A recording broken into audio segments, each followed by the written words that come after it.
Organizata Botërore e Shëndetësisë deklaroi se aktualisht nuk ka shenja që hantavirusi po shndërrohet në një epidemi më të gjerë. Deklarata u bë nga drejtori i përgjithshëm i OBSH-s, Tedros Adhanom Ghebreyesus, gjatë një konference të përbashkët për shtyp me kryeministrin spanjoll Pedro Sanchez në Madrid.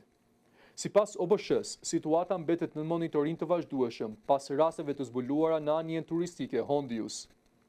Tedros tha se megjithëse nuk ka prova për një përhapje të madhe të virusit, ekziston mundësia që të shfaqen raste të tjera për shkak të kontakteve të shumta mes pasagjerëve gjatë udhëtimit.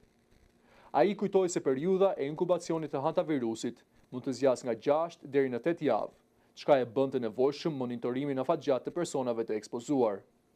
Deri tani janë konfirmuar 9 raste infektimi dhe 2 raste të dyshuara të lidhura me anijen turistike. Autoritetet shëndetësore theksojnë se hantavirusi nuk përhapet lehtësisht nga njeriu tek njeriu, duke e bërë të ulët rrezikun për një epidemi të gjerë. Megjithatë, vendet që kanë pritur pasagerët e anijes po ndjekin me kujdes gjendjen e tyre shëndetësore.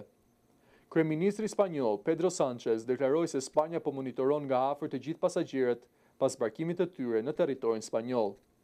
Ndërkohë, OBSH sqaroi se nuk ka autoritet për t'u imponuar vendeve masa të detyrueshme karantine dhe se çdo shtet vendos vetëm protokollet që do të ndjekë për të parandaluar përhapjen e mundshme të virusit. Tedros falenderoi gjithashtu qeverinë spanjolle që lejoi anijen Hondius të ankorojë dhe pasagerët të zbrisin në mënyrë të sigurt.